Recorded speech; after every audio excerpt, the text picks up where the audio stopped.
Hi everybody! Today I'm going to be showing you how to take care, style, and maintain biracial hair. This is my niece, Gabriella, and she is going to be my example. Her hair is very long, as you can see, and she has a very loose curl pattern. However, it is very thick. So, first, I do want to start off by saying every curl pattern is very different depending on what race you are mixed with and just depending on your genetics.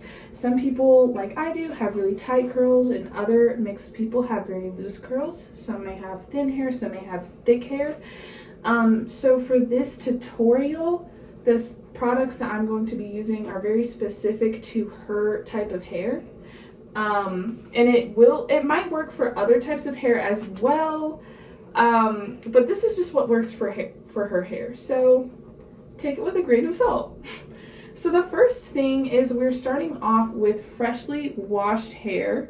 So we just shampoo it at the roots, make sure you massage it at the scalp, and then with cool water, just make sure you get all of the soap out, make sure you get all of the shampoo out of her hair. Then after that, we do conditioning. You can use any conditioner. Anything without parabens and sulfates is preferred because sulfates and parabens tend to dry out the curls. Curly hair tends to be really dry, so we need as much moisture and oil as possible. So I went through her hair with some conditioner after the shampooing, and I just brushed through all the knots and tangles. And I let the conditioner sit for a few minutes, that way her hair could absorb it. I made sure not to put the conditioner directly on her scalp because that can cause a buildup and extra oils that we do not need. The first thing that is very important when styling curly hair is to make sure that it is not dry. If you style curly hair when it is dry or try to put product in it or brush it, it will damage the curls and cause breakage and lots of frizz. So I'm going to start out by using a spray bottle just with water, nothing extra added, and making sure her hair is very damp. And then using a detangling tool, you could use a brush. Lots of people with curls prefer wide tooth combs. That also works as well. But for her hair, I'm going to use a brush. And I'm going to just brush it down the middle, just like so. And I'm going to create two sections today. Working in sections with curly hair is a very good technique, especially if you're working with someone or if you yourself have a lot of hair. Usually I would use some sort of comb to make the parts, but I don't have a comb today, so I'm just going to use my fingers. And the more hair that the person has, I would recommend the more hair, the more sections, just to make sure everything is detangled and gets through. So, just like that.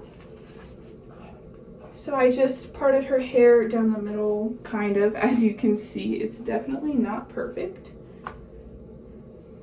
And I'm going to start off with a spray. This is the Cantu Shea Butter for natural hair. Cantu is a pretty decent brand. It's inexpensive. You can start off with some sort of detangling spray if you like, but anything works. Water or detangling spray works. I'm just going to use this spray.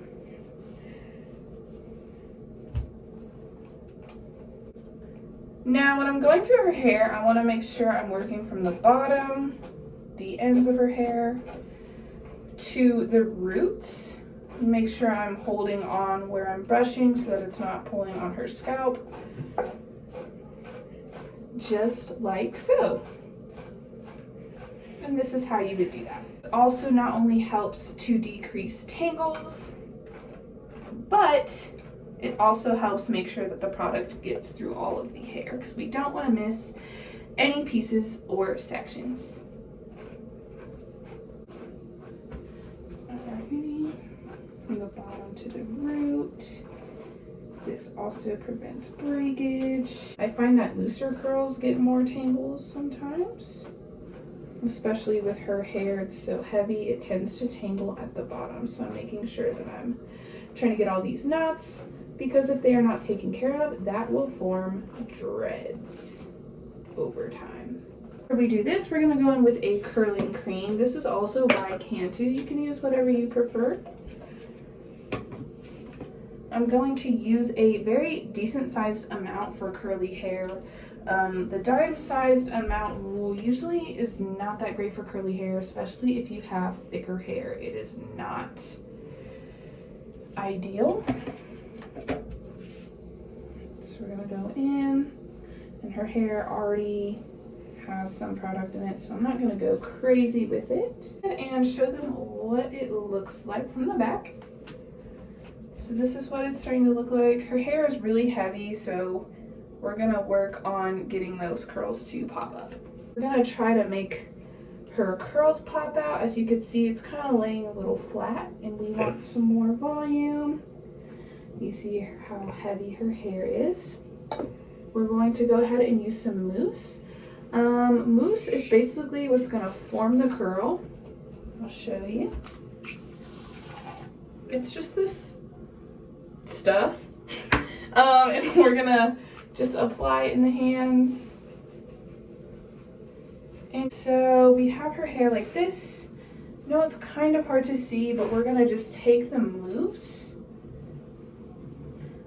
and scrunch her curls up. This is going to promote volume in her hair, and it's gonna help form the curls to be more spiral-like rather than laying down super duper flat as they were.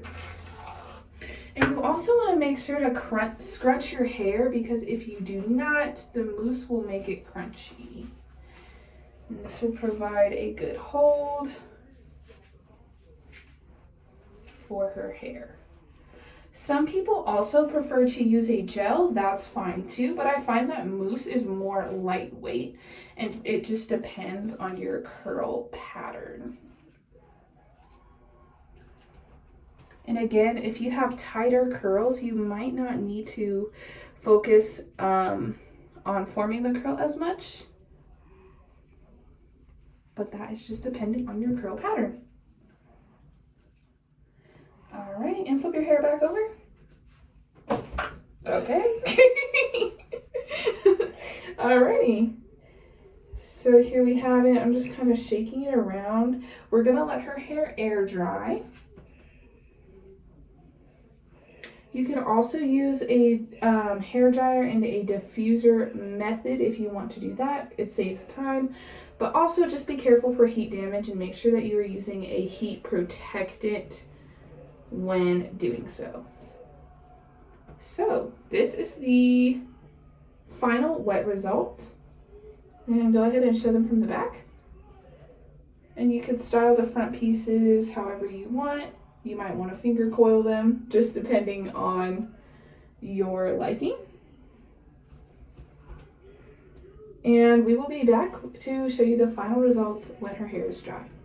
Alrighty, so it's probably been about an hour, and her hair is probably like 90% dry. Show them. It's still a little bit wet in like the crown area, but this is what it looks like when it's dry. You see the definition and the volume.